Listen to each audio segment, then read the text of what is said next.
All right, so this is our second and last video of the week. Just two videos this week. This is still chapter 16, talking about proteins. Last video I talked to you guys about primary structure, secondary structure, tertiary and quaternary structure of proteins. Okay, the kind of the hierarchy of a single strand, primary structure, all the way up to conglomerates when you have more than one protein molecule and their tertiary structures combined into quaternary structures. And we talked about enzymes and the enzymatic process, competitive inhibitor, non-competitive inhibitor. Today I just want to go back and take a closer look at the primary structure of proteins.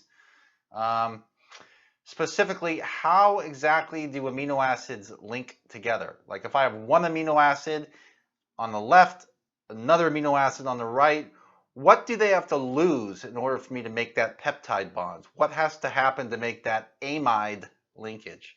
So a closer look at the primary structure of proteins. I'm now looking at our notes here, okay?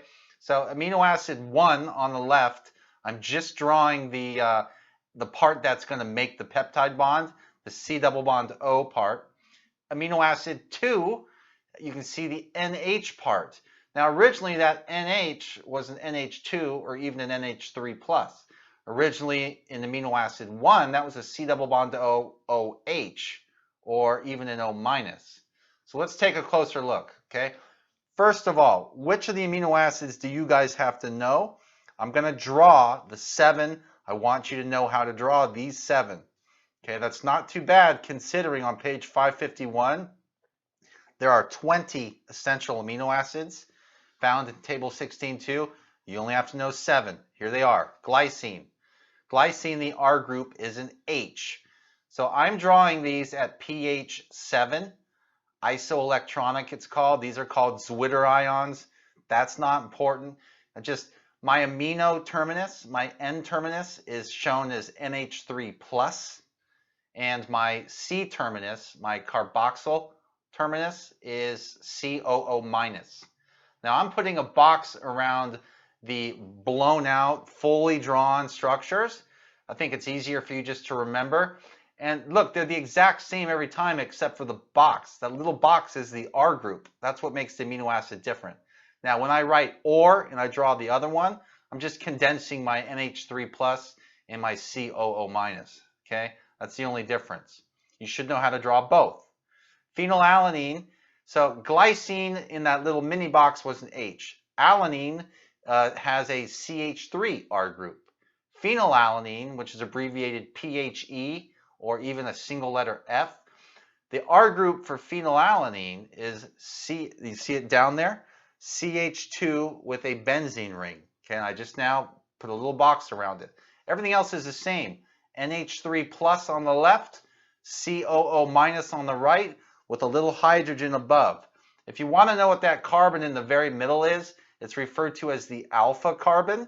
Okay, I'm not going to require you to know that, but the carbon that's kind of in the middle of everything, that asymmetric carbon, it is a, well, it's a chiral center, and it is called the alpha carbon. That stuff's not important. Let's just focus on learning the names of the amino acid and the particular R group that goes with it. So for serine, it's a CH2OH group down there off of that carbon. So I put a box around the main one. I've also drawn the condensed version where I've condensed the NH3 plus N terminus and the COO minus C terminus. Fifth one that you have to know is called tyrosine. And again, NH3 plus on the left. Then you got your carbon with the H above. Below that is the R group, which in this case looks a lot like phenylalanine. Be careful. It's CH2 with the benzene ring with the OH below it. All right. And then you have, as always, off to the right, the C double bond O, O minus. The OR is just me condensing my N terminus to NH3 plus and my C terminus to a COO minus. Okay. The only way to learn these is to redraw them. All right, draw them and draw them and draw them again. But as you know, I require you guys to not just watch these video lectures, but to rewrite the notes. Don't forget that, okay? So aspartate, sixth one.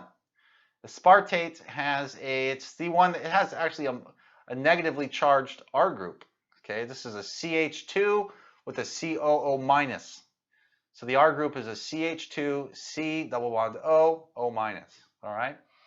You could even condense that, right, to a COO minus down there. The seventh one you have to know, this is not going to have a minus R group. It's going to have a plus R group. It's going to have a little NH3 plus at the very bottom. So I'm going to make my R group. My R group is 4 CH2s going down, followed by the NH3 with a plus charge. Okay, so this is lysine, abbreviated LYS. Single abbreviation is K.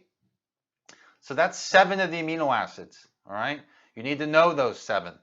I'm gonna ask you about those 7 amino acids on your quiz or on your exam number 4. Now, not only am I going to ask you about them, but I'm going to want you to maybe take 2 or 3 of them and connect them. Remember, if I link 2 amino acids, I'm going to have 1 peptide bond. If I link 3 amino acids, I'd have 2 peptide bonds. If I were to link 4 amino acids into a tetrapeptide, I would have 3 peptide bonds. Here's an example. Show how a peptide bond, remember from OChem, this is an amide, C double bond O with an N. Show how a peptide bond is created by completing the reactions below. Here I'm going to make a dipeptide. I want to make, it's called Glycyl Alanine. I'm going to take glycine, drawing it now. Glycine has an R group H, right? So I've drawn the H down below the alpha carbon. And now it says plus alanine. It almost looks entirely the same, except the bottom H is now a bottom CH3 coming down there. And I have chosen to leave the far left NH3 as NH3+. What am I circling? I'm circling H2O. That's what gets removed when I make the peptide bond. So that little circled O minus, take that little bond on the circled O minus and connect it to the N that's nearby, and I get my new peptide bond. So I've removed O, oxygen, from the left glycine, and I've removed 2 H's from the nitrogen on the right-sided alanine. This is called Glycyl Alanine. It's a dipeptide. Because it's a dipeptide, you guessed it, 1 peptide bond is in there. All right. Now I'm going to do B, which is phenylalanine, plus serine, plus valine. Now, 1, 2, 3, 4. There's 5 amino acids involved here. The only one you would not have to know, not on my list of 7, is valine. Okay. So phenylalanine, this is the far left one. So let's draw the far left N terminus, nice and tight, NH3 plus condensed. I'm going to blow out the C double bond O, O minus. For serine, I'm going to blow out the NH3 because I want to be able to show the removal of water for each peptide bond. Now this last one, valine, that I'm drawing right now, you'll notice I keep the whole, I can just condense the far right. So it's going to be a COO minus, boom, just drew it. So the interior carboxylate groups and the interior NH3 plus groups, I'm drawing those all open so I can show the removal of water. All right, so as a product, what do I get? Well, I had 3 amino acids, so I have to make 2 peptide bonds to link these 3 amino acids left to right. So this is the phenylalanine. There is my peptide bond right there. And then the next one I'm connecting is going to be my serine, and followed by my last connection. So this is my 3rd amino acid. This one is valine. You notice valine has an isopropyl R group. That's CH with 2 CH3s. You don't need to know that one. That's not one of your 7. But you are most definitely going to need to know how to do stuff like this. Okay. So the new peptide bonds are drawn in those 2 locations. That's actually where you would make the cleavage if you were to separate these guys. This is obviously a reversible process. I'm just showing the making of a tripeptide here. I could break up this tripeptide into how many amino acids? 3. Phenylalanine standing alone, serine standing alone, and valine standing alone. So what's the name of this? If you read it left to right, everyone just gets a YL at the end of everything. So instead of phenylalanine, it's phenylalanyl, seryl, valine. All right. So that's it for chapter 16. The next chapter we're going to talk about is carbohydrates. All right.